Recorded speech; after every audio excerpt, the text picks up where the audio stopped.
Bueno, muy buenas tardes a todos. Mi nombre es Mariana Godoy, soy la psicooncóloga de ACLA y estoy acá para dar presentación y dar inicio a la charla del día de hoy, que es sobre ensayos clínicos. La conferencia va a estar a cargo de la doctora Rosario Custigliano. Ella es médica hematóloga en el Instituto Alexander Fleming, forma parte del servicio de hematología y trasplante, y también está en el área de investigación clínica de oncohematología, también del Instituto Fleming, y también pertenece a la subcomisión de leucemia linfocítica crónica de la Sociedad Argentina de Hematología. Así que bueno, la doctora dará su presentación. Por supuesto que todos pueden participar y en el momento en que lo deseen, si quieren hacer algún comentario mientras ella está explicando algún tema puntual. También pueden dejar sus mensajes en el chat si quizás les da como más pudor. Así que bueno, los dejo con la doctora y, y bueno, siéntanse libres de hacer sus preguntas. Gracias. Rosario, te doy la palabra. Bueno, muchas gracias Mariana, muchas gracias por la invitación, Aide también, así que bueno, para mí es un placer estar acá y bueno, poder compartir un poco, explicar lo que hacemos y por qué es, digamos, para nosotros importante y por supuesto para los pacientes también entender de qué se trata la investigación, poder aumentar la comprensión y también, bueno, poder, en función a esto, aumentar la participación de más pacientes y más instituciones haciendo investigación clínica. Así que bueno, espero que puedan, cualquier duda que tengan, sí, me puedan preguntar. Si hay algo que no esté, o yo, bueno, a medida que voy haciendo la presentación es muy cortita, porque es como muy para despertar preguntas, así que voy a estar feliz de contestarlas, somos poquitos, así que bueno, la idea con esto es que tenemos más posibilidad de charlar y de hacerlo más interactivo todavía, como para que, bueno, lo aprovechemos. Y yo también aprender un poco de de las necesidades o de las dudas y las inquietudes que tienen también los pacientes. Así que bueno, ahí vamos. Acá, vamos a ver. Ahí. ¿Está ahí compartiendo la presentación o siguen viendo, estás viendo en modo presentación, Mariana? Sí, está perfecto. Vemos bien la O sea, presentación. si yo avanzo ahora, ¿avanza también o sigue en la misma? Sí, prevalencia de enfermedades Ok, oncomatológicas.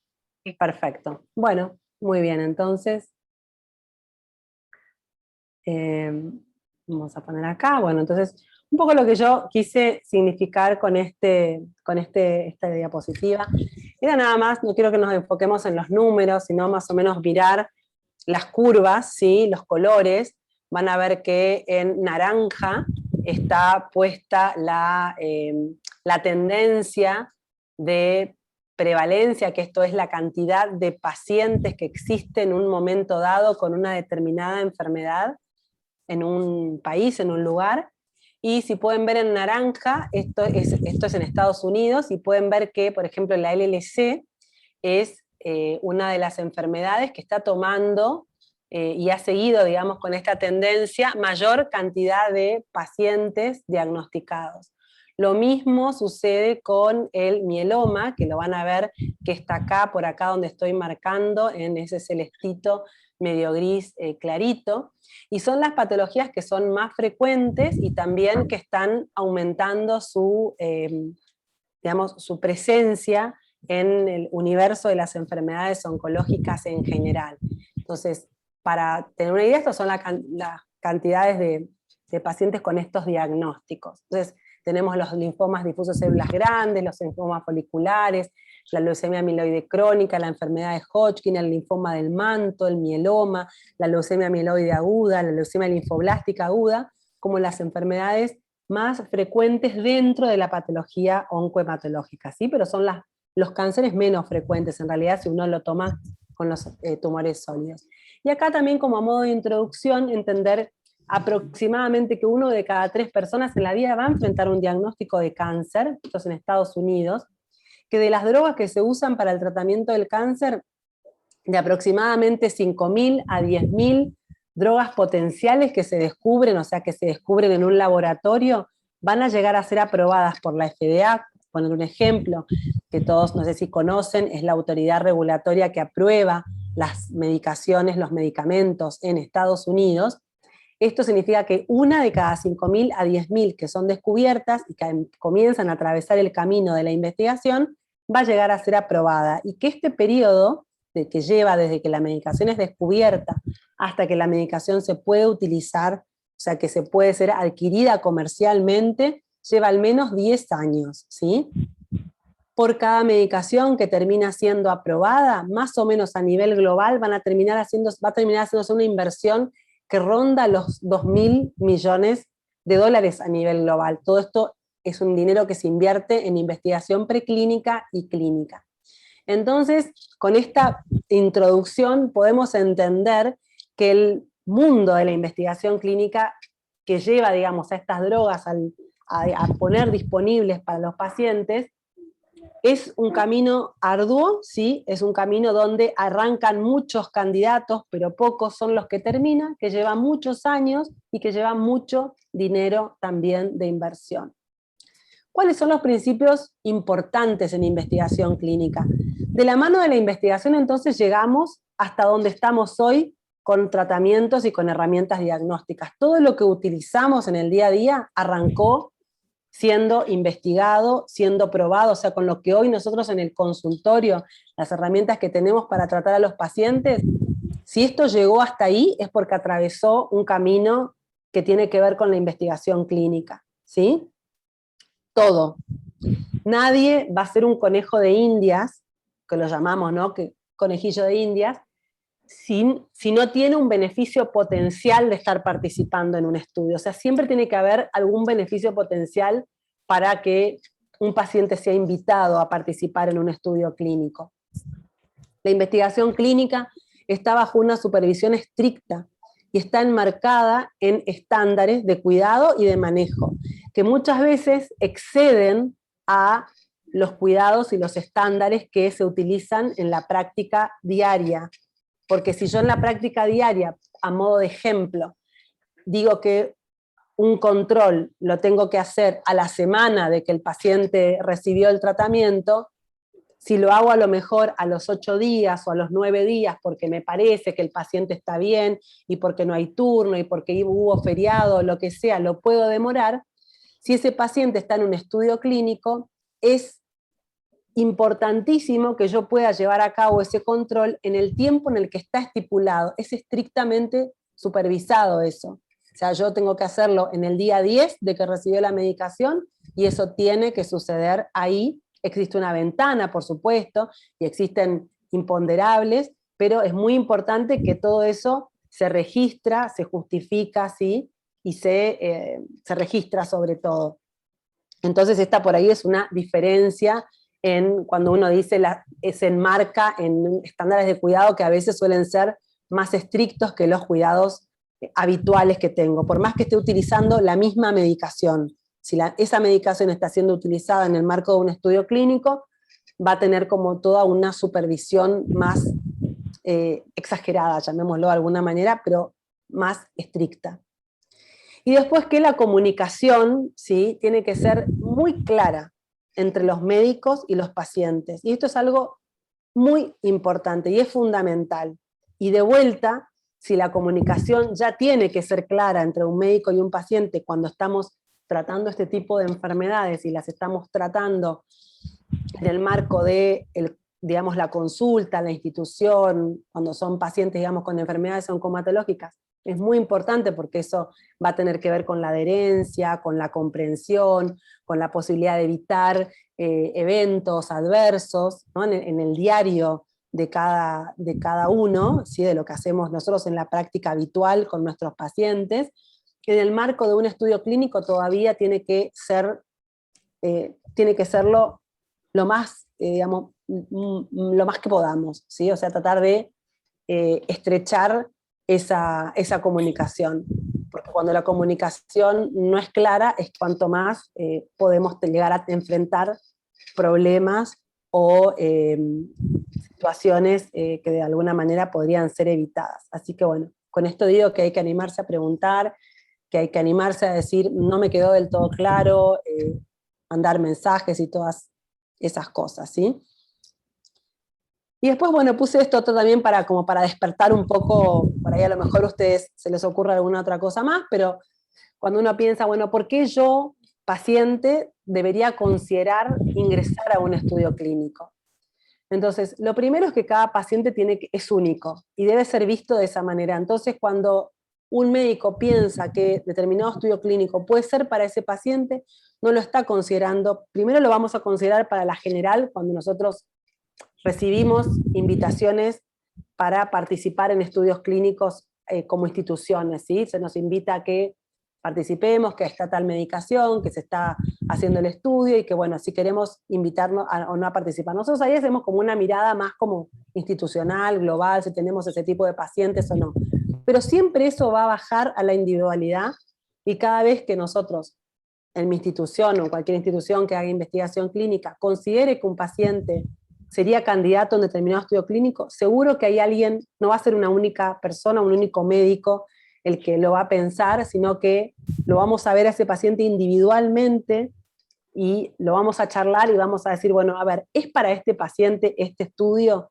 ¿Se lo podremos proponer? Y bueno, después el paciente tendrá que considerarlo, ¿no? Pero primero, que cuando un paciente recibe la invitación de su médico o recibe la propuesta de un médico para ingresar a un estudio, que a veces sucede, digamos así, a veces es el paciente el que descubre que ese estudio clínico está siendo realizado en el país y entonces va y averigua dónde puede enrolarse, eso todavía sucede más en otros países, tiene que pensar que siempre del otro lado lo vamos a estar viendo como una persona, digamos, como una situación individual, como un paciente individual. Nunca va a ser como, este es un linfoma, esto es una leucemia, esto es un mieloma. No, ese es un paciente individual que tiene esa enfermedad porque vamos a considerar todas las comorbilidades, llamamos comorbilidades a todas las patologías que el paciente pueda presentar, además de la patología oncohematológica. Por ejemplo, si tiene hipertensión, si tiene diabetes, hasta si tiene un contexto familiar que lo va a poder acompañar y ayudar, digamos, a transitar las etapas, digamos, de los cuidados, de la investigación, ¿no? Todas cosas que las hacemos en la práctica diaria, pero que al momento de pensar en la participación en un estudio clínico, uno las pesa, digamos, un poco más. Y las consideraciones en cuanto a los beneficios de los estudios clínicos que por ahí los pacientes pueden llegar a pensar o que nosotros pensamos que puede ser algo a considerar, primero es que puede llegar a ser el ofrecimiento de un acceso temprano a una nueva terapia, porque si ese estudio clínico tiene, digamos, en su rama ya sea de control, ahora les voy a explicar lo que es una rama de control, o en su diseño, un tratamiento que hasta ahora no está disponible en el país, entonces, y el paciente que ingresa al estudio puede llegar a tener, digamos, a recibir esa medicación, de alguna manera va a recibirla antes que los pacientes que esperan y que la van a recibir recién cuando esté aprobado su uso comercial, ¿sí? Entonces, hay una posibilidad de acceder tempranamente a algo que puede tener un potencial beneficio. A su vez, supongamos que ese estudio tiene dos ramas, ¿sí? Entonces el paciente puede tener la posibilidad de recibir la medicación de la rama A o la medicación de la rama B. La rama A es la droga nueva, la que es un poco lo que todos pensamos que, bueno, que es como lo que más beneficia a un paciente, si bueno, puede acceder temprano a algo que está mostrando que puede ser importante para ese tratamiento, sin embargo el paciente, si no entra a esa rama, entra a la rama estándar. Muchas veces con estas patologías que tratamos, las patologías oncohematológicas, sucede que la rama estándar, o sea, la rama de tratamiento habitual en el estudio clínico, es superadora respecto a la rama a la cual tenemos acceso en la práctica. ¿Por qué? Porque a veces tanto las obras sociales o los prepagos o la posibilidad, digamos, de acceder a los medicamentos es difícil, o a veces ese tratamiento todavía no está reembolsado 100% y entonces cuesta acceder, y sin embargo en el estudio clínico también la rama estándar, digamos, es una situación superadora en cuanto a línea de tratamiento respecto a lo que podría recibir en la práctica. Y de esto tenemos, digamos, algunos ejemplos, sobre todo en los estudios, por ejemplo, de mieloma, en los estudios de linfoma también. Después, el otro punto que también me parece importante y que charlamos con los pacientes cuando hablamos de los estudios clínicos, es que los pacientes dentro del estudio clínico acceden a estudios de diagnóstico y de monitoreo del tratamiento, que a veces son difíciles de acceder en forma por lo menos sostenida en la práctica, ¿no? Como por ejemplo, estudios complejos como el PET-TC, estudios moleculares, estudios genéticos, que a veces es difícil o porque cuesta que los aprueben, o su utilización, la obra social, o porque hay poca disponibilidad y a lo mejor, bueno, no se hace cerca del lugar donde uno está o en el hospital donde uno está siendo atendido.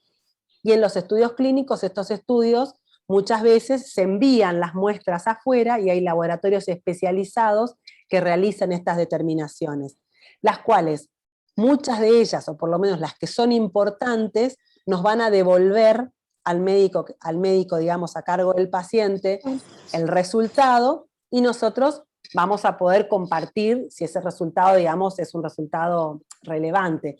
Hay muchos estudios de genéticos que se hacen en el marco de los estudios clínicos que no son relevantes, o que por lo menos no se sabe si tiene algún rol ok, que los hace el estudio para poder monitorear lo que nosotros llamamos biomarcadores, que son esos estudios que hacemos para saber si ese tratamiento va a ir mejor con esa clase de paciente, con esa clase de enfermedad, porque marca, ¿sí?, alguna característica biológica, de ahí el nombre de biomarcador, que lo va a hacer especialmente sensible a la droga que estamos probando. Entonces, como esas entran dentro de lo que tiene que ver con las pruebas, lo que se va a estudiar, esos resultados no nos lo devuelven, no es que podemos compartir.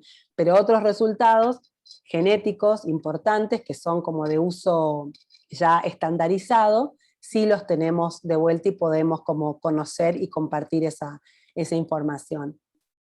Y después, bueno, a manera más global, y encuentro que hay a veces charlando con los pacientes que me dicen, la verdad es que yo quiero contribuir a que se sepa más de esto, y estoy interesado en que si yo de alguna manera puedo contribuir al conocimiento de la enfermedad o a los tratamientos que están, me gustaría como formar parte. Entonces, bueno, a veces también eso encontramos, digamos, que puede ser un beneficio, pero ahí, digamos, ya no es un beneficio individual, sino hablamos más de algo como más que tiene que ver con la sociedad, ¿sí? O con la sociedad en general, no con el paciente individual. Entonces, todos estos, como de alguna manera, beneficios que estoy comentando, tienen que balancearse con los riesgos, ¿sí? ¿Cuáles son los riesgos que uno, cuando ingresa uno a un estudio clínico?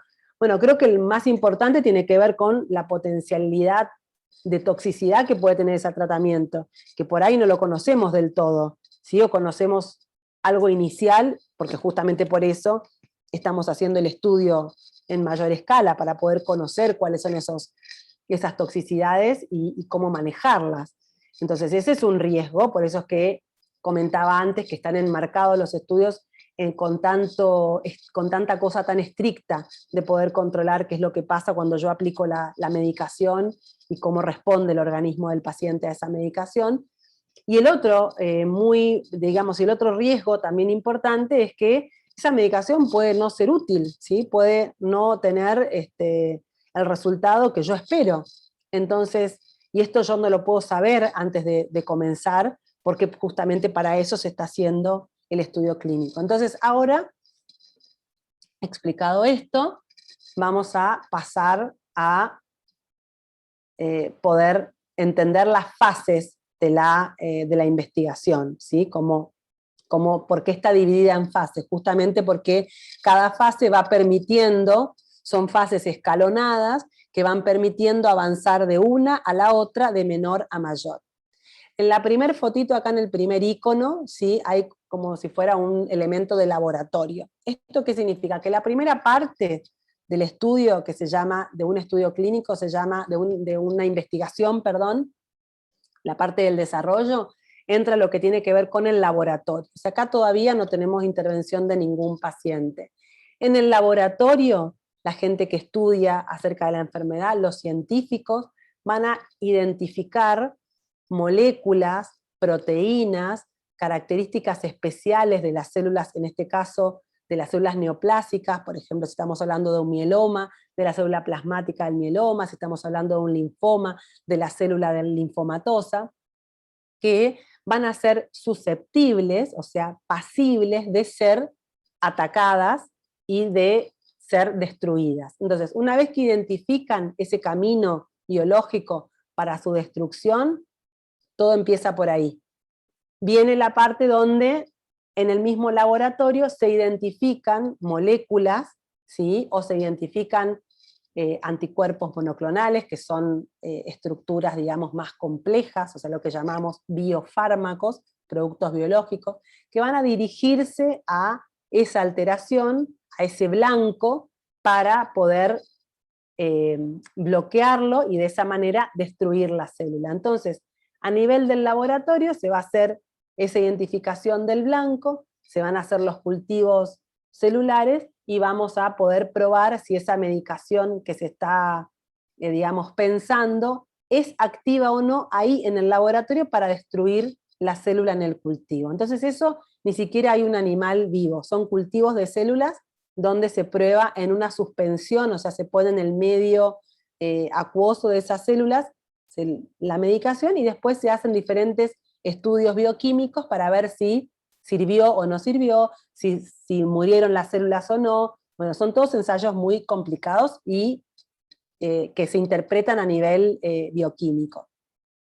Una vez que se hizo esa validación de lo que nosotros llamamos, le empleamos mucho la palabra target, que la palabra target tiene la traducción de blanco, como si fuera tiro al blanco en castellano. Una vez que se hizo la validación de que ese blanco que se identificó era vital para la célula, porque cuando lo bloqueamos y lo destruimos, la célula murió, entonces ahí estoy diciendo, uy, esta droga puede llegar a servir, ¿sí? Entonces, en ese paso, se pasa a un modelo animal en vivo, ¿sí? Ahí acá arranca lo que se llama in vivo, hasta ahí fue in vitro.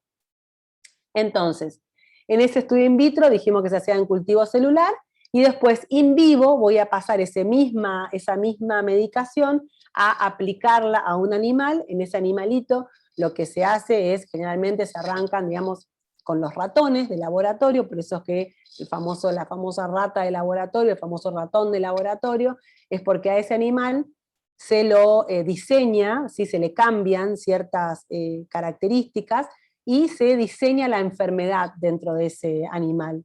Entonces se diseña, digamos, se lo modifica para que padezca la enfermedad, y una vez que padece la enfermedad se le inyecta la medicación y se ve si esa medicación después provoca, como pueden ver acá, esto sería un ensayo donde se está viendo, ¿no? Acá este dibujito, se está viendo a dónde va la droga y si la droga va o no al lugar donde tiene el tumor el ratoncito. Y entonces después se ve qué pasa con eso.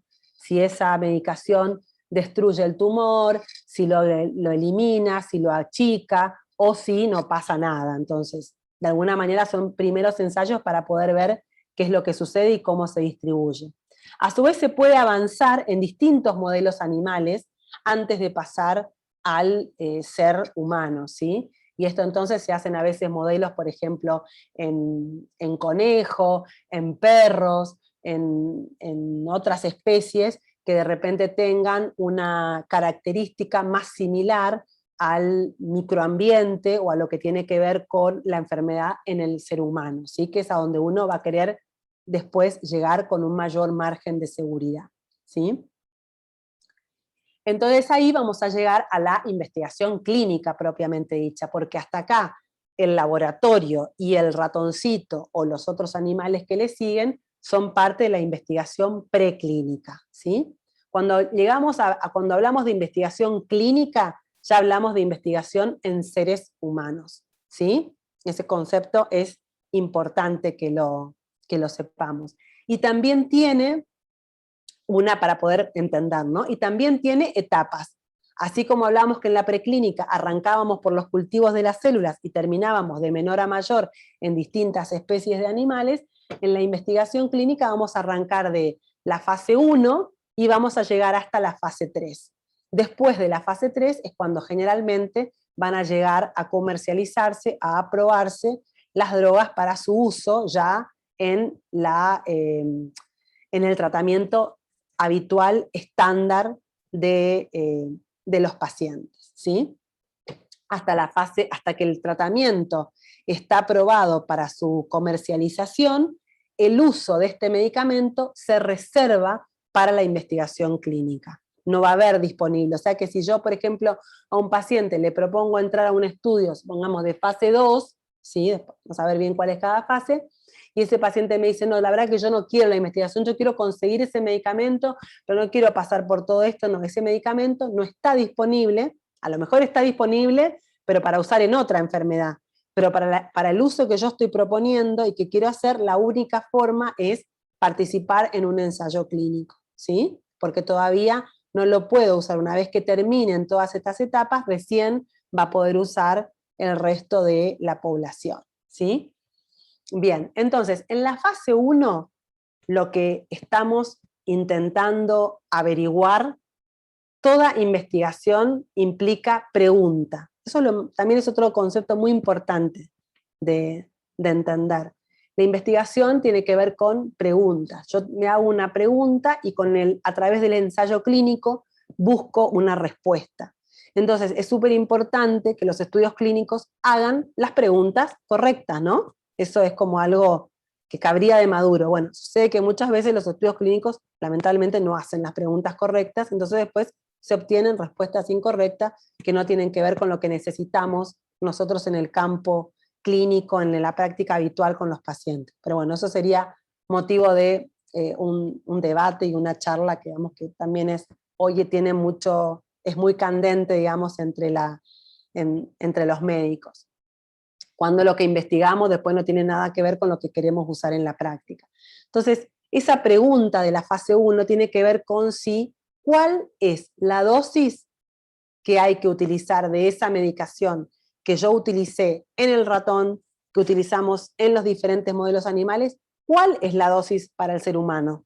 ¿Sí? Esa es la pregunta de la fase 1, hallazgo de dosis. Entonces estos estudios generalmente son de pocas personas porque no puedo exponer a una cantidad enorme de pacientes a algo que todavía no sé cómo va a funcionar o qué le va a pasar al organismo.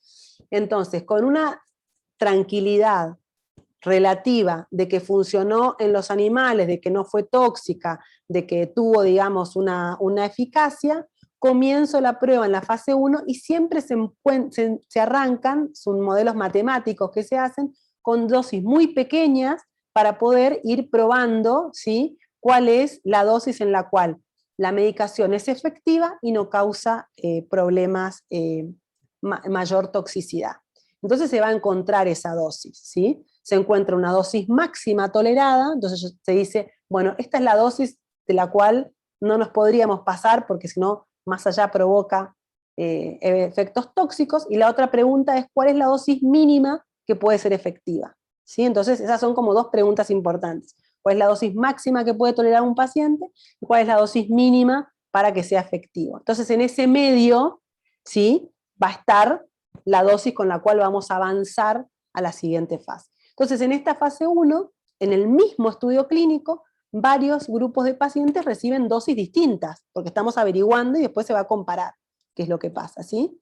Y entonces, después de eso, que se encuentra la dosis, vamos a pasar generalmente, en la mayoría de los casos, a la fase 2, donde vamos a ver fundamentalmente con esa dosis que, digamos, que obtuvimos de la fase 1, cuán efectivo es el tratamiento. Generalmente los estudios de fase 2, y eso depende de cada patología, lo que van a ir a buscar es la respuesta, la famosa respuesta. ¿Qué porcentaje de respuesta tienen los pacientes? ¿Sí? Si estamos en un 80, en un 90, en un 50, en un 40, o si la respuesta realmente es baja. Entonces, según cómo sea esa evolución de la fase 2, vamos después a pasar a la fase 3, ¿sí? Los estudios que son exitosos en la fase 2, donde yo encontré una respuesta sustancial, son los que después, en la fase 3, en un mayor número de pacientes, voy a comparar con el tratamiento que hasta ahora venía siendo el tratamiento habitual, para ver si mi nuevo tratamiento supera al tratamiento estándar. Esto sería, digamos, y eso ya estamos entonces en la fase 3, con un mayor número de pacientes. Otras cosas importantes de fase 2, porque también uno, a medida que vamos teniendo, digamos, el objetivo primario en la fase 2, generalmente va a ser siempre la respuesta. Los estudios clínicos tienen lo que llamamos objetivos primarios, que son los más importantes, ¿sí? Los que tiene que cumplir ese estudio para ser exitoso.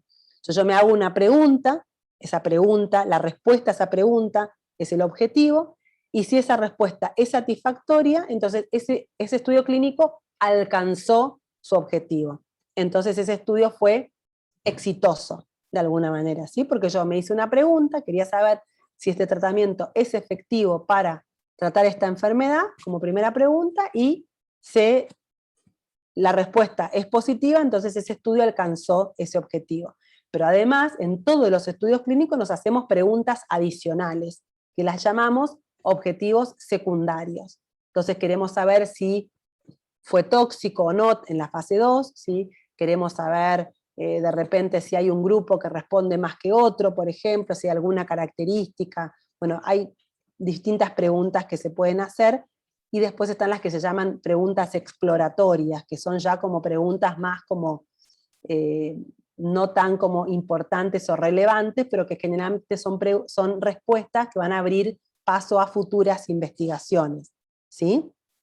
Hasta acá pueden seguirme, quieren hacer alguna pregunta. Me parece que acá es como que terminamos la parte más importante de entender las fases en general, los conceptos generales de la investigación, para ya después pasar a lo más como lo que tiene que ver más con el día a día de un paciente atravesando un estudio de investigación. Bueno, hasta acá por lo menos a mí me está pareciendo muy, muy claro y muy interesante también. Voy a destacar algunas cosas que dijiste, si me lo permitís, que Por me parecieron supuesto, sí, sí, importantes. Mariana. Que me parecieron importantes. Más allá, obviamente, que bueno, vos estás hablando de ensayos clínicos y bueno, se hace como mucho hincapié en la medicina en sí, ¿no? Pero me pareció importante, bueno, yo también soy psicóloga, ¿no? Entonces, me pareció muy importante esto que destacaste de la importancia de la comunicación entre médico y paciente. Esto de también dejar en claro que se trata de la persona, ¿no? Más allá de la enfermedad que tenga. De la persona como un ser individual y como con su subjetividad, con sus comorbilidades, no es para todos lo mismo, ¿no? Y también, bueno, siguiendo el precepto médico, ¿no? De primero no dañar, ¿no? Esto que decías en relación a que es un beneficio, bueno, no solo para la ciencia, sino también para el paciente. Muchas veces uno, quizás sin saber mucho, ¿no? Puede pensar en, bueno, sí, somos conejillos de indias, bueno, como mucho se habló también con el desarrollo de las vacunas contra el COVID, y la verdad es que no, por eso me parece importante destacar esto de que tienen muy en cuenta la subjetividad de cada persona, bueno, no solo la subjetividad, ¿no? Sino el caso por caso a nivel físico también.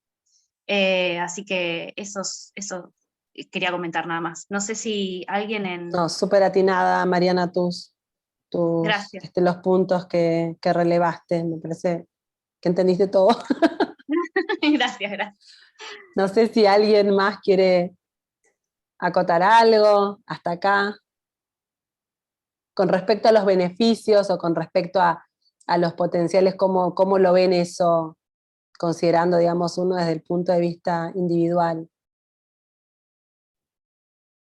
Yo Esther. quiero preguntar, o sea, si en un ensayo clínico, que es una medicación nueva, sería, ¿se deja la que uno está tomando? O se Ahora esas cosas particulares, justo vamos a ir a Ah. tengo un slide para todas esas esas cosas, así que bueno, ahora más adelante vamos a comentar. Súper importante tu pregunta, Esther, quiero vamos a avanzar, y no sé si hay alguna más acá en relación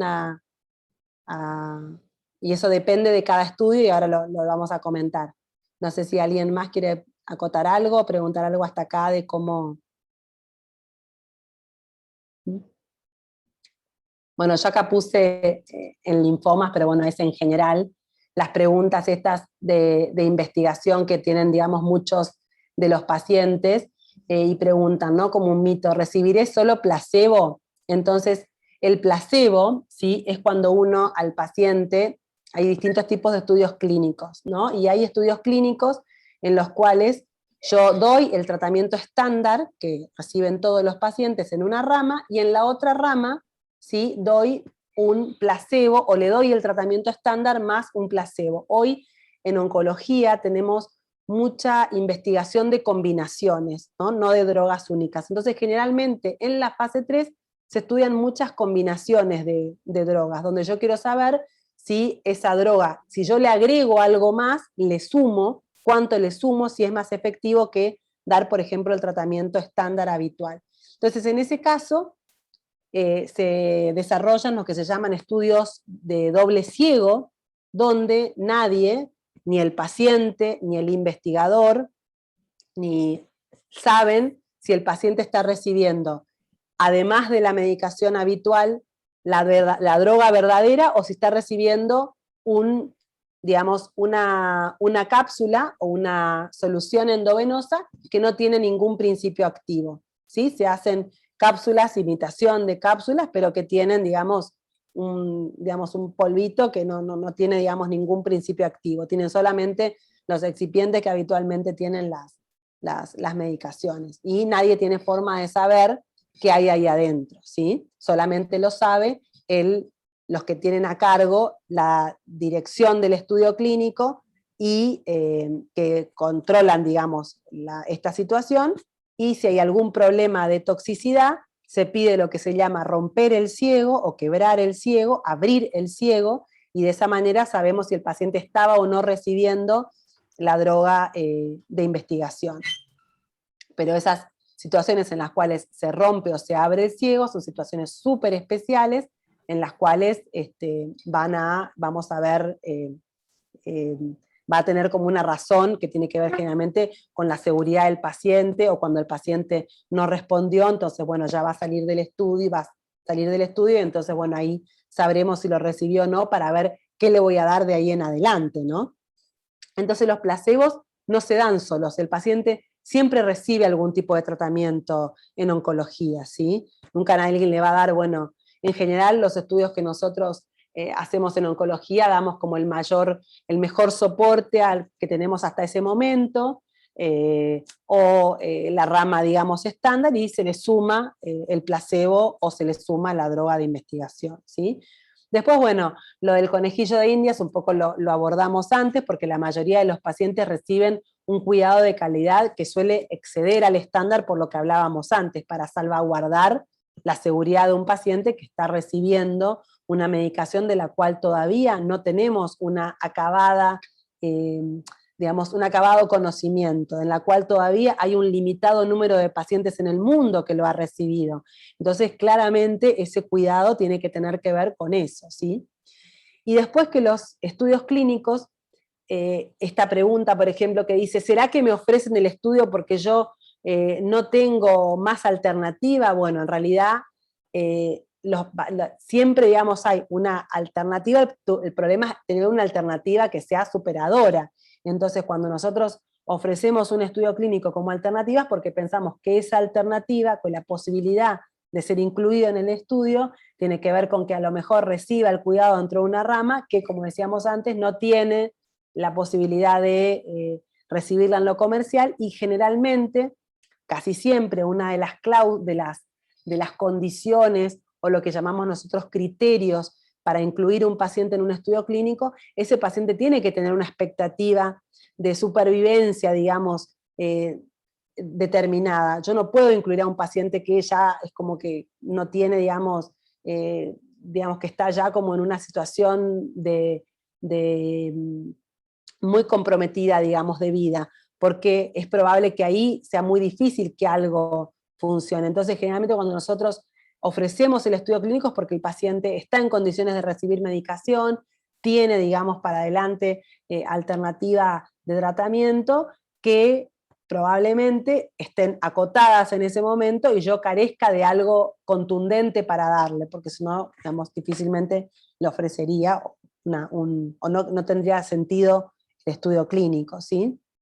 Y después, que cuanto más pacientes participen en los ensayos clínicos, claramente más rápido va a ser el desarrollo de tratamientos. Esto que nosotros contábamos que hoy, que digamos que alrededor de 10 años toma desarrollar un tratamiento, imagínense que es algo que nos preocupa a todos, ¿sí? Le preocupa a los pacientes y le preocupa a los médicos. Cuando los pacientes vienen y conversamos acerca de las enfermedades y dicen, bueno, y hay algo nuevo, y la realidad es que siempre queremos decir que hay cosas nuevas, a veces no hay cosas nuevas, pero bueno, confiamos mucho en los tiempos de investigación y de que año a año se van sumando, y eso lo vemos en algunas áreas de la oncohematología que son muy activas, con muchos estudios de investigación, y hay otras áreas donde realmente pasan años y no aparecen, no hay, digamos, un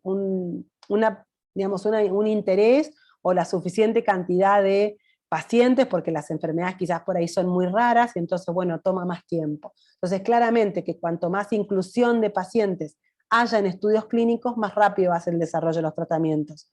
Por eso, para nosotros en general, en el ámbito médico, siempre tiene sentido la inclusión de pacientes en ensayos clínicos, ¿no? Más allá del beneficio individual, porque pensamos en el todo, pensamos en lo que viene para adelante y esto favorece en general al desarrollo y a los tratamientos de todos los pacientes de la sociedad, ¿sí?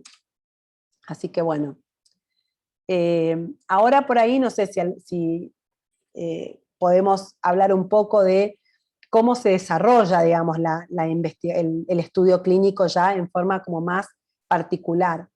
El estudio clínico, como les comentaba antes, arranca cuando un médico toma conocimiento de que hay un ensayo clínico disponible para esa patología que tiene su paciente, considera que ese paciente podría ser un potencial candidato, y a lo mejor ese médico no tiene ese ensayo clínico en su centro, o porque su centro no se dedica a investigación clínica, como vimos tiene muchas peculiaridades, o porque tiene a lo mejor otros ensayos clínicos y ese ensayo clínico no lo tiene, digamos, disponible en el centro.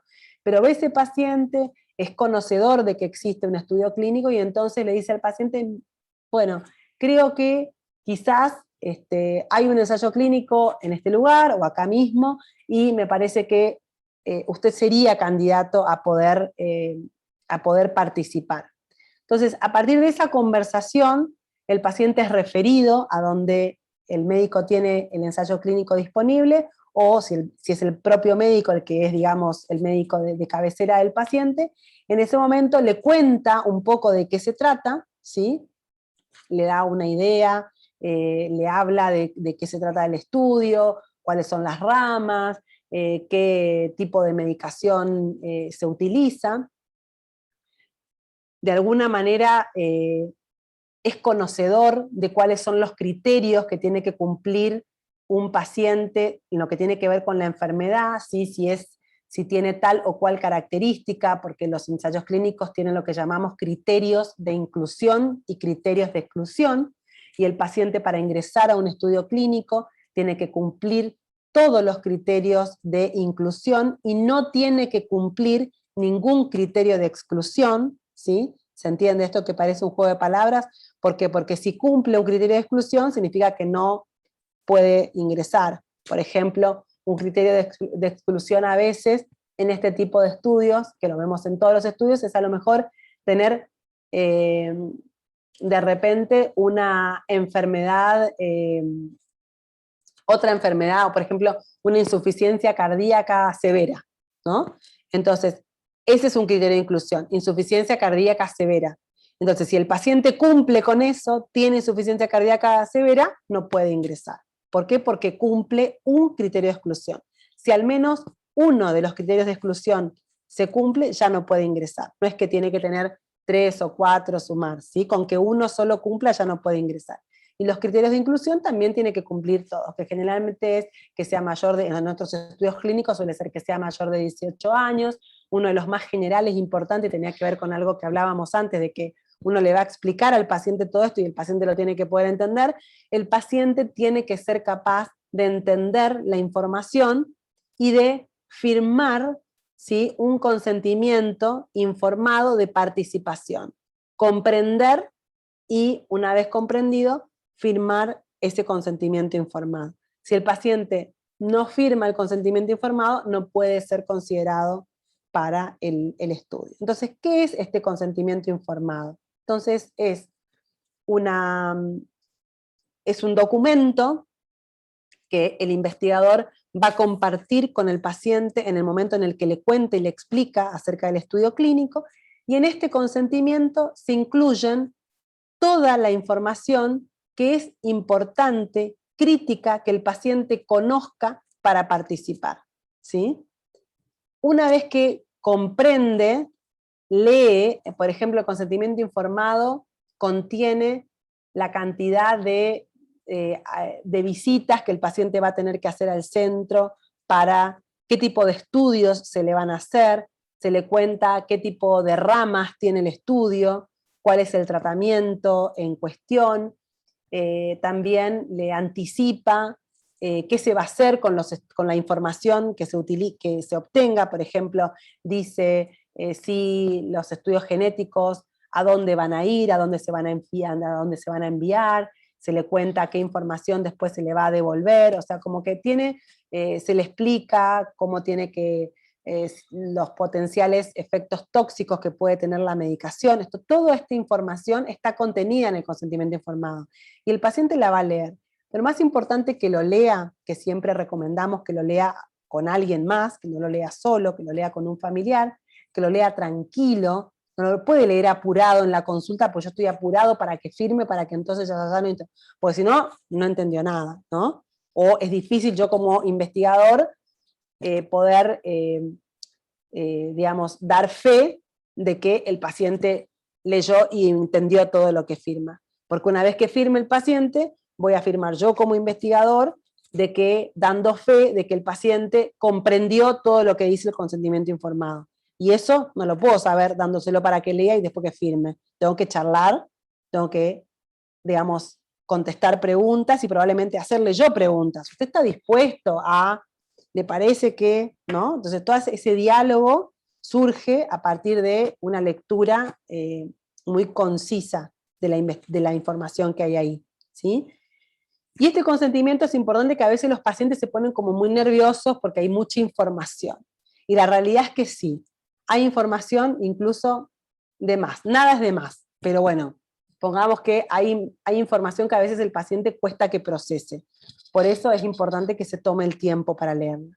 Este consentimiento informado no lo hace solo el investigador, ¿sí? Este consentimiento informado viene del desarrollador de la droga, el desarrollador del estudio, baja al investigador, y el investigador después la comparte con el comité de ética de la institución. El comité de ética lee el consentimiento y da su aprobación para que ese consentimiento informado es el consentimiento que después le vamos a dar al paciente. Hay un sello del comité de ética, un teléfono del comité de ética, hay un teléfono del investigador y del centro en el consentimiento, donde dice que si el paciente tiene cualquier necesidad o duda, puede contactar a esos teléfonos para mayor información o demás. O sea, eso es una exigencia, ¿no? Tanto la regulación internacional como la regulación nacional de la ANMAT da, digamos, directivas específicas de qué tipo de información tiene que estar en el consentimiento informado para que sea un consentimiento informado, digamos, aceptado para el estudio clínico, ¿no? Entonces, además del comité de ética aprobar el consentimiento informado, aprueba todo el desarrollo del estudio clínico dentro de esa institución y aprueba que sean esos investigadores los que la lleven a cabo, ¿sí? Por eso hay que acreditar muchas certificaciones de entrenamientos, de conocimiento de la patología y demás para estar de alguna manera avalado por el comité de ética para poder hacer. Entonces, una vez que que el paciente leyó, comprendió, discutió con el médico, yo siempre le digo a los pacientes, nosotros acá en nuestra institución le damos el consentimiento y no solemos firmar el consentimiento el mismo día, sino que dejamos que el paciente se lo lleve, que tenga al menos, bueno, todo depende de la urgencia, que tenga el tratamiento de la patología del paciente, pero tratamos de que se lo lleve y en un par de días, digamos, citarlo para poder discutirlo y realizar la firma. Nunca el paciente trae firmado este consentimiento, siempre lo va a firmar en presencia del investigador, ¿sí? Porque tenemos que dar fe de que el paciente comprendió, leyó y firmó después de haber comprendido y leído. Si el paciente me lo trae firmado, yo no sé si leyó y si entendió, porque las preguntas se las voy a hacer cuando estemos cara a cara en el consultorio, ¿sí?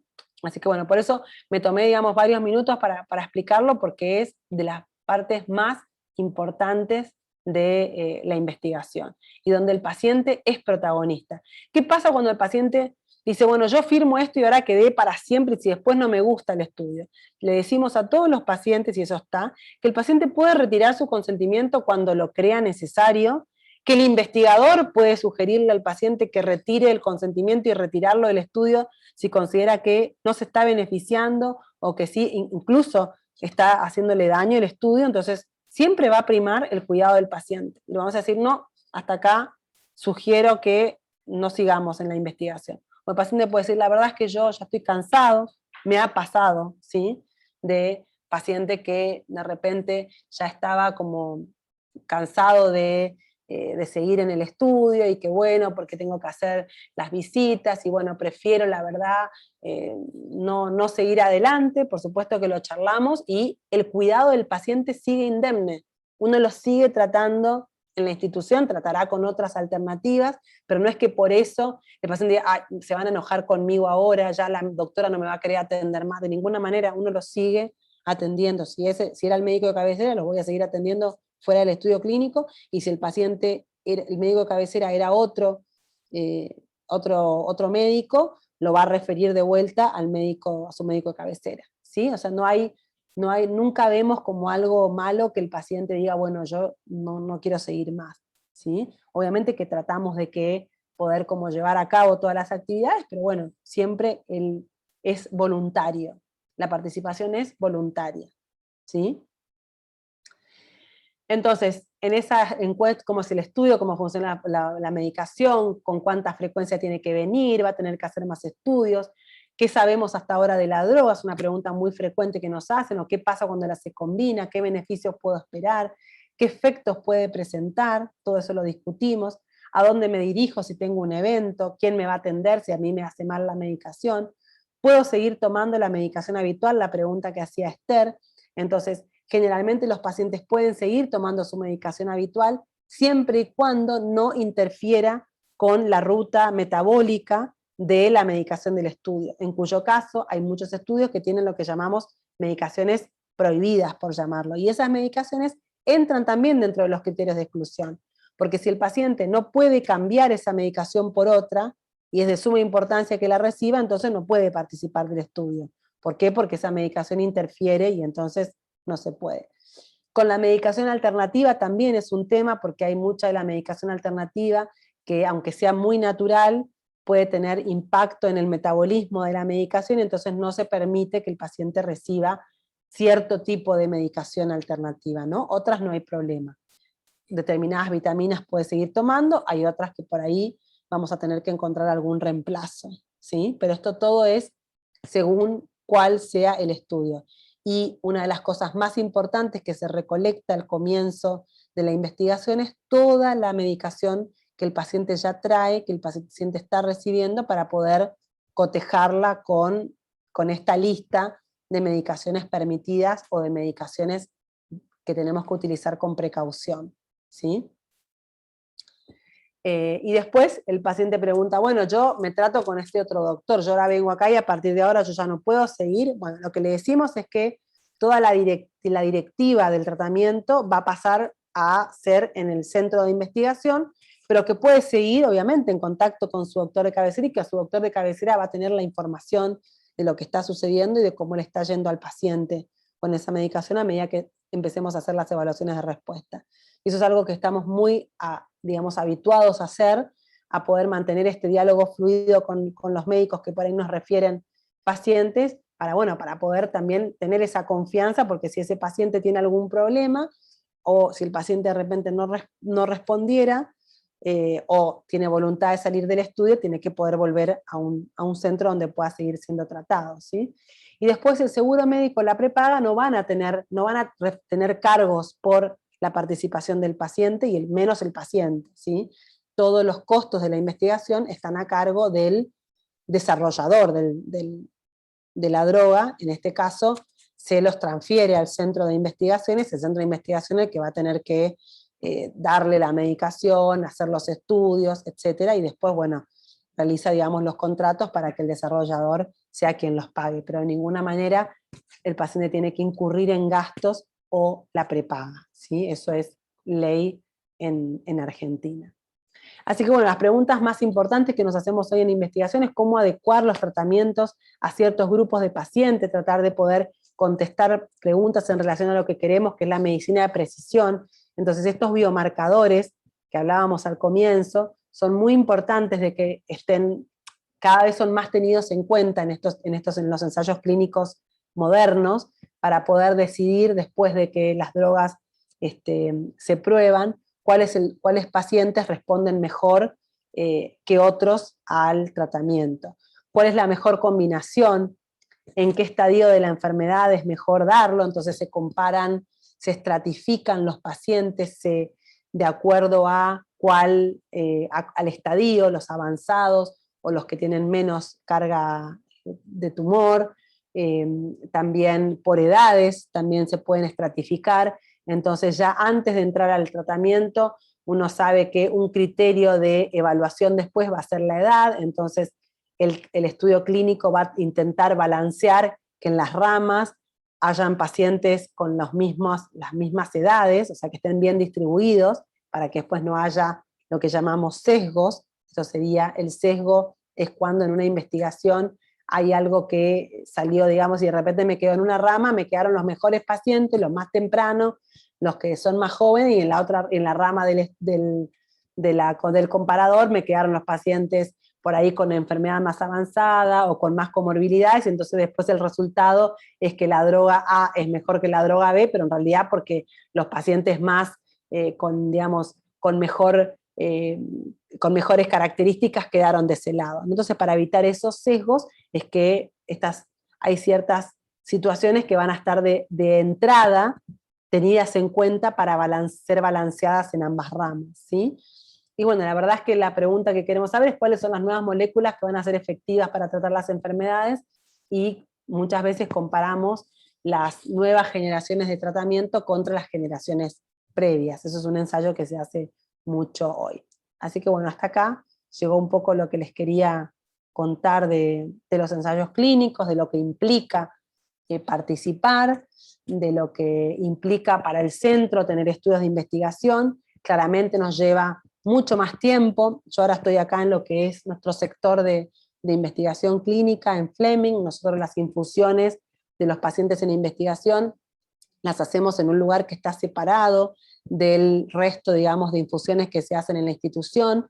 La farmacia que prepara la medicación de investigación está de alguna manera separada de la farmacia que realiza, digamos, la preparación de la medicación convencional, de manera de tratar de achicar la posibilidad de que se cometan errores o de que, haya algún tipo de complicación con las administraciones. Todo el personal del estudio clínico está lo que se llama delegado, ¿sí? El investigador principal es el responsable de todo el staff que participa en investigación, y es el responsable también de delegar determinadas funciones del estudio en determinado personal del staff, ¿sí? Pero siempre el investigador principal, que se llama al que tiene, digamos, a cargo el estudio clínico, es el responsable final de la conducción del estudio, no el sponsor, no el desarrollador, ¿sí?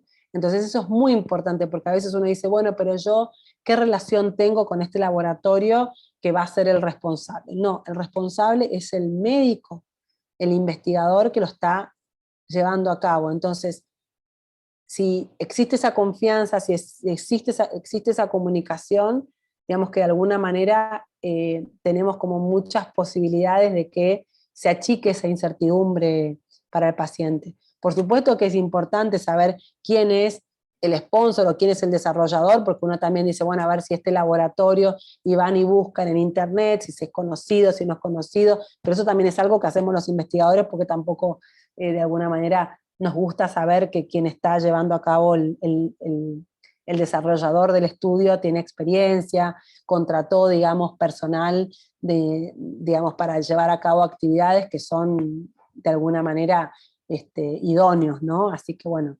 es complejo, es trabajoso, lleva mucho tiempo, pero creo que vale la pena. Siempre hay un equipo atrás de todo, y en ese equipo está el paciente también, ¿no? Que es como un poco parte con quien compartimos digamos, todos los esfuerzos, y que entendemos que también, así como tiene mucho para beneficiarse, también tiene como responsabilidades dentro de su participación, que es, bueno, concurrir a la consulta, preguntar cuando hay algo que, digamos, no está sintiendo que es distinto, preguntar si tiene que tomar una medicación que de repente no la habíamos charlado antes, como que bueno, por eso es que dentro de los criterios de inclusión uno siempre va a estar ese punto donde si pensamos que ese paciente va a ser capaz de cumplir con las actividades y la demanda, digamos, ¿no?, que implica el estudio. Bueno, me cansé de hablar, hablé mucho, así que ahora espero que haya quedado algunas cosas claras, y bueno, hay recursos donde, digamos, los estudios clínicos en la Sociedad Argentina de Hematología están los listados de los estudios clínicos que hay disponibles, los grupos de la sociedad, las subcomisiones. Comentaba Mariana cuando comenzó la charla que yo, bueno, pertenezco a la subcomisión de leucemia linfocítica crónica de la sociedad. Después colegas que trabajan conmigo, digamos, pertenecen a la subcomisión también de linfoma, o sea, comparto, digamos, el tema de los linfoproliferativos también.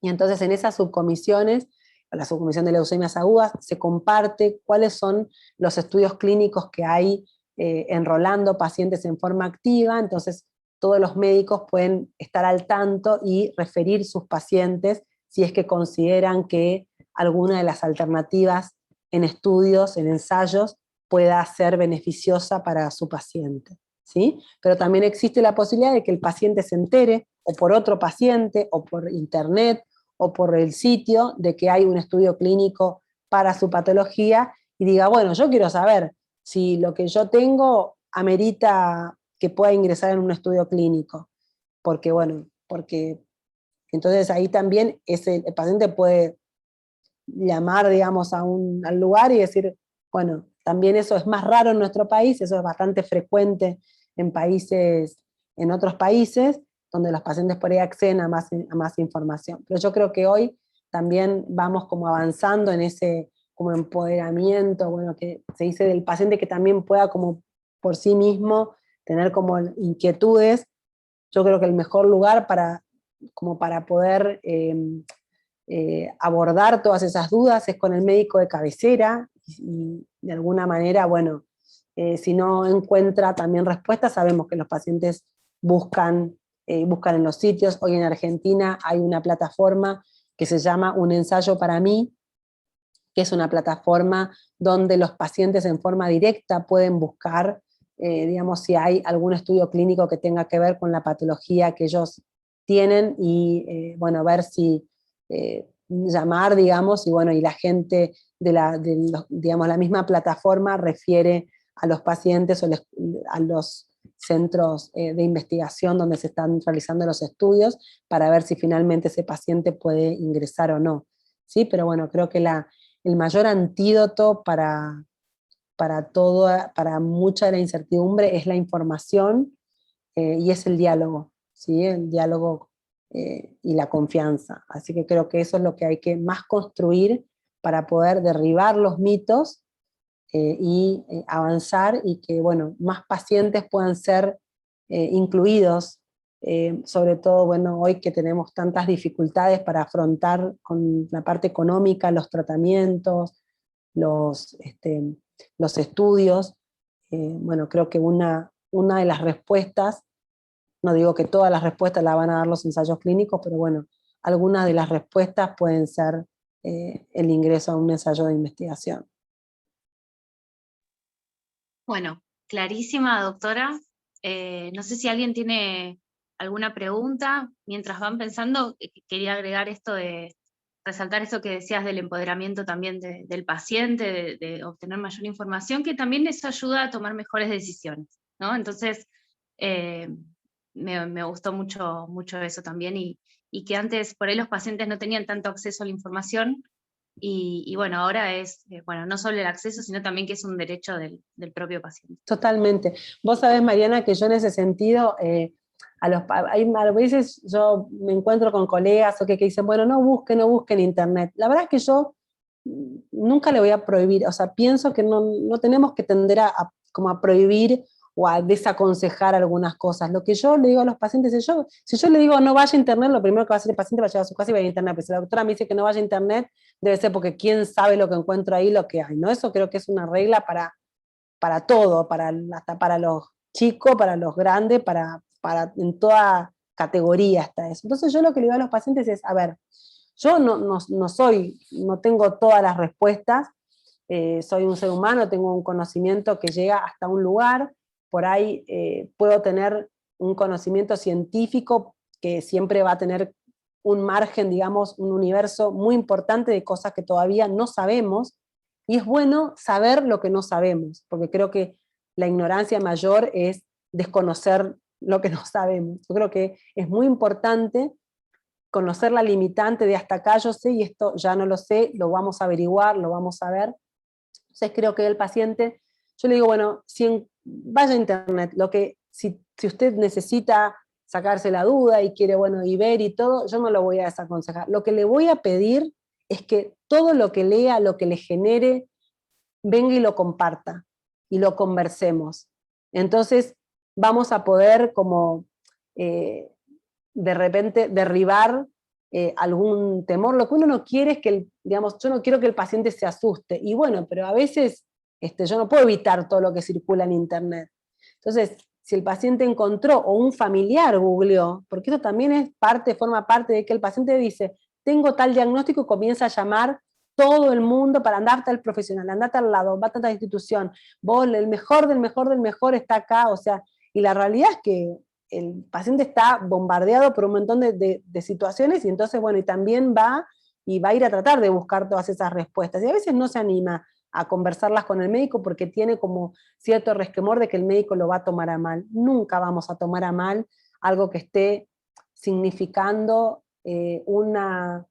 digamos, una duda, una inquietud, digamos, un sentirse como inseguro, ¿sí? Porque lo que más uno quiere, que cuando comenzamos a transitar el camino de la enfermedad y los tratamientos, es que el paciente pueda tener confianza, pueda estar como con una actitud positiva, y por supuesto que va a encontrar, va a leer cosas que por ahí no las va a entender. Entonces lo que yo voy a tratar es de explicarle, y también explicarle lo que todavía no sabemos. Pero bueno, esto demanda un diálogo, demanda muchas veces tiempo, y demanda confianza, porque si no el paciente va a ir a leer y no le va a contar al médico, y de repente va a estar asustado, no va a querer hacer el tratamiento, o digamos, por ahí va a partir para otro lado, ¿no? Entonces yo creo que esto es un tema muy importante. Acá preguntan en el chat si suele ser un criterio de exclusión ser de otro país. No, nunca es un criterio de exclusión ser de otro país. Lo que sí es criterio de exclusión es que el paciente no pueda cumplir con las visitas del protocolo. Entonces, si de repente lo que nosotros analizamos muchas veces, tenemos pacientes que son de otra provincia, ¿no? Vayamos a algo más cortito, y están a muchos kilómetros, y muchas veces la investigación se desarrolla, por ejemplo, en Rosario, en Córdoba, nombro, bueno, Río Negro, Tucumán, y el paciente es de un lugar que no está en el mapa de los centros. Entonces, lo que sí va a ser un criterio de exclusión es que el paciente no pueda trasladarse o diga, que a veces el protocolo, por eso es tan importante leer el consentimiento y conversar con el médico, implica que, bueno, de los primeros 15 días del estudio hay que estar internado 3, pero después hay que venir al día 4, el día 7, el día... Digamos, si el paciente no es del lugar, tiene que poder establecer un domicilio, digamos, por el tiempo que se requiera en el lugar, y el estudio clínico puede contemplar, ¿sí?, dentro de de la situación, los gastos de traslado del paciente y los gastos de hotelería o que demande el paciente para poder acceder a todas las evaluaciones y controles que tengan que ver con el estudio clínico. Entonces esto es algo que el investigador ya lo tiene charlado con el desarrollador del estudio, le llamamos sponsor, al laboratorio o al desarrollador de la investigación, y entonces dice, bueno, si el sponsor está dispuesto a cubrir esos gastos, entonces le vamos a decir al paciente, y si el sponsor no está dispuesto a cubrir los gastos, y claramente no va a poder atender a pacientes que no sean del lugar. Entonces eso es algo que se puede, entonces no es un criterio de exclusión, pero sí hay que ver muy bien si uno está dispuesto a poder hacer las visitas del estudio en tiempo y forma, ¿sí? Bueno, doctora, le agradecemos mucho por No la sé charla. si hay La verdad que alguna, fue muy... Mariana, no sé si hay perdón, sí. alguna, no, si hay alguna otra pregunta más. Yo sé que estamos, pero en horario, yo no tengo problema. Ahí pregunta Adri si como paciente ella puede acceder a la lista de estudios clínicos que se están desarrollando para una enfermedad específica, por ejemplo, en mi caso, la mielofibrosis.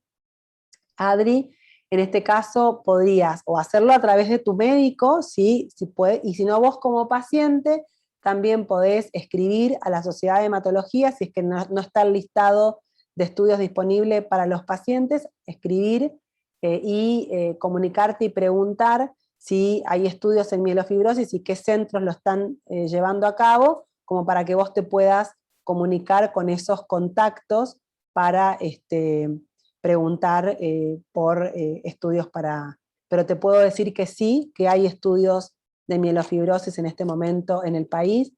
Hay al menos 2 o 3 ensayos clínicos en mielofibrosis. No sé si sean, digamos, para el estadio o la situación en que esté la patología, porque eso hay que ver de acuerdo, digamos, a los criterios de inclusión y de exclusión, pero seguramente la vía más, digamos, más fácil se acceder a través de tu médico, y si no, en forma, podés buscar, digamos, en este lugar que te digo que se llama Un ensayo para mí, y si no, en la Sociedad Argentina de Hematología, donde también los pacientes remiten preguntas, y entonces quizás se pueden ellos mismos darte la respuesta y los contactos, ¿sí?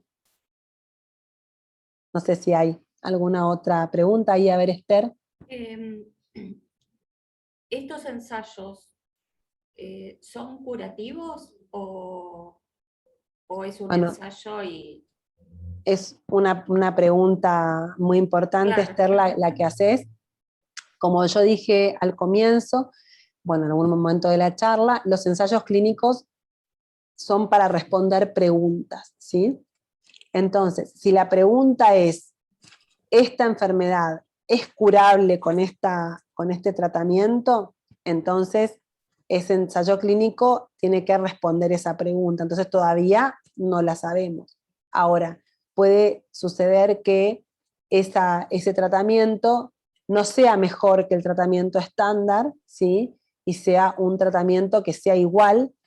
Muy pocas veces sucede que el tratamiento es inferior al estándar, porque en general cuando los ensayos clínicos pasan a la fase 3, a donde se compara con el tratamiento habitual, atravesaron una fase 2 exitosa, y hay ciertas reglas que se siguen, digamos, para que un ensayo clínico pase de fase 2 a fase 3, así que al menos lo que se espera es que sea igual, ¿sí? O la pregunta es si es mejor, no si es peor.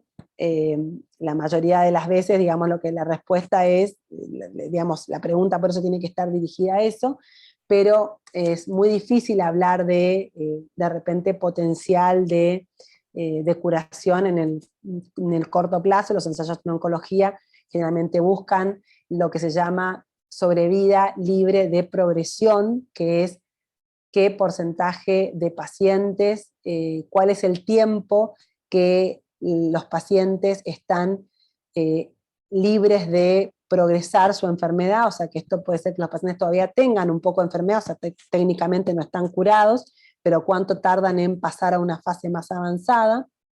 Y la pregunta más importante clínica que nos hacemos es si cuál es el porcentaje, cuál es el tiempo que los pacientes, digamos, con ese tratamiento tienen de, digamos, de superior sobrevida respecto a los pacientes que hacen la rama estándar, o sea, lo que se llama la sobrevida global, que es una pregunta estadística, pero que es la pregunta más importante que uno se hace cuando enfrenta una nueva medicación. Los pacientes van a vivir más con esta medicación que con la otra medicación, y a consecuencia de eso, cuál es la calidad de vida bajo esa medicación respecto a la medicación estándar.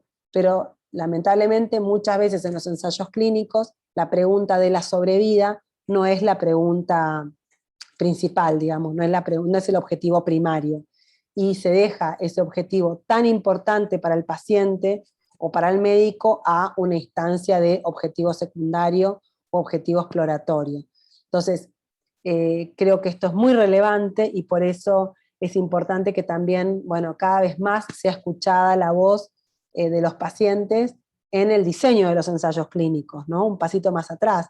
Digo, bueno, para los pacientes con esta enfermedad es muy importante la calidad de vida, porque se sabe que tienen, digamos, sobrevidas prolongadas, pero por ahí esas sobrevidas prolongadas son cursando, digamos, internaciones, o son cursando medicación que es endovenosa, o son cursando medicación que no se puede suspender, y una de las preguntas que quiere hacer es, bueno, si puedo dar una mejor calidad de vida con otro tratamiento, ¿sí? Entonces todo depende de cuál sea la pregunta, y para hacer las preguntas correctas, como dije antes, que es una de las mayores falencias que hay en investigación clínica, tienen que estar involucrados, digamos, médicos que conozcan mucho de la enfermedad, tengan mucho conocimiento, mucha experiencia, muchos años haciendo eso, y también conocer la voz de los pacientes, ¿no? Yo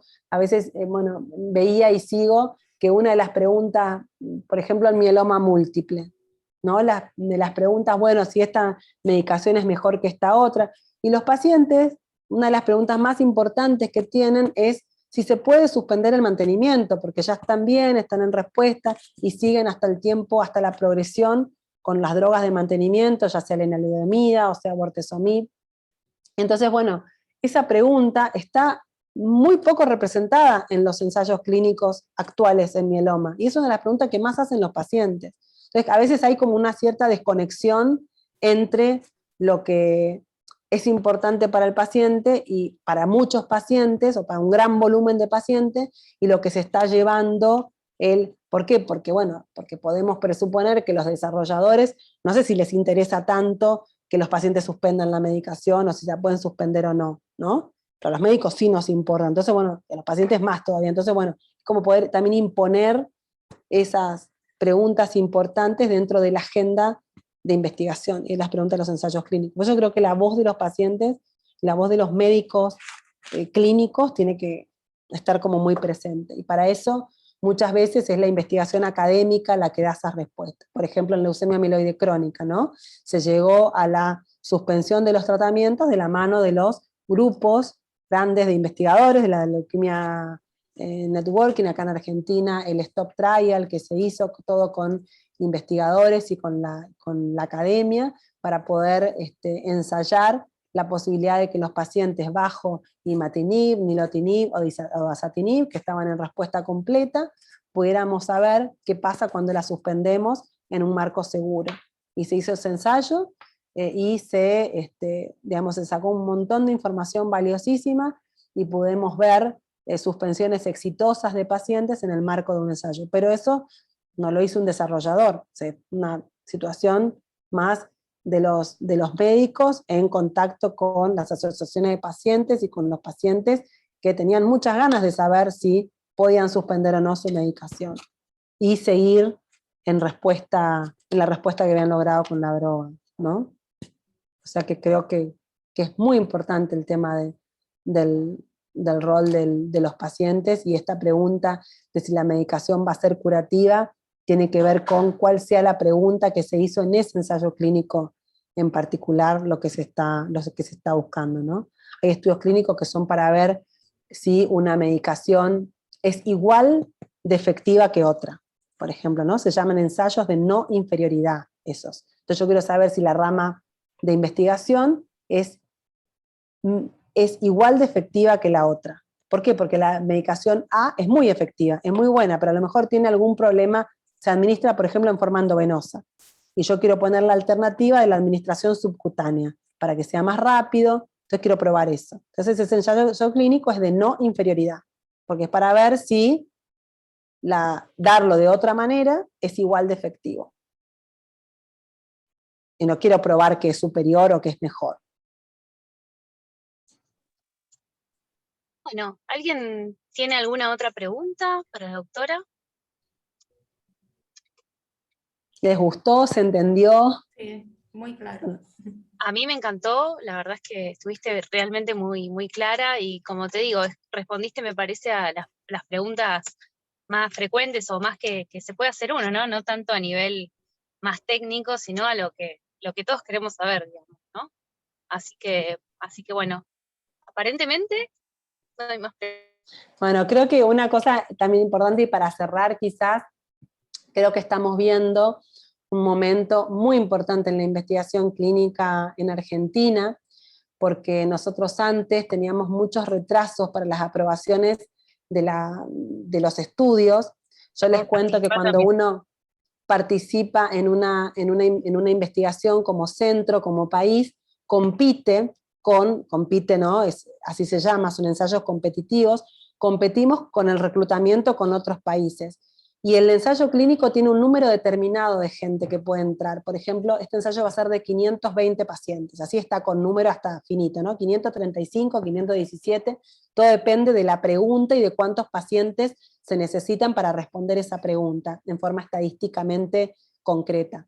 Entonces, nosotros competimos. Si nuestra autoridad regulatoria o los centros demoran mucho tiempo en que se apruebe el estudio clínico para poder ofrecérselo a los pacientes, termina la inclusión de pacientes en el mundo, y nosotros acá todavía estamos decidiendo si lo vamos a poder hacer, si no, si el presupuesto, si aquí que va, nos vamos y venimos, y eso llevaba meses. Entonces quedábamos afuera de todos los estudios clínicos. ¿Por qué? Porque terminaban enrolando en otros lugares y nosotros habíamos hecho un esfuerzo enorme, y después, cuando teníamos todo aprobado, nos pasó en un ensayo clínico que abrimos un estudio clínico cuando faltaban 2 semanas para que cierre el reclutamiento a nivel global.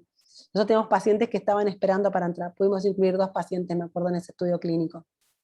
Pero bueno, teníamos 2 semanas, porque si demorábamos 1 minuto más, ya nos cerraba el estudio sin que pudiéramos incluir. Entonces eso nos pasaba muy frecuentemente antes, y cada vez menos, gracias a Dios, porque, no gracias a Dios, digamos, gracias a que las políticas gubernamentales y regulatorias decidieron que se definan un marco regulatorio para hacer una aprobación, una revisión más rápida de los estudios clínicos por la agencia regulatoria que es el ANMAT. Entonces, gracias a ese impulso que se le dio de lo regulatorio, hoy no esperan meses las carpetas en ANMAT para su aprobación. Hay un tiempo que tiene que cumplir la autoridad para revisar y decir sí o no, o decir necesito más información, por ejemplo, para poder aprobarlo.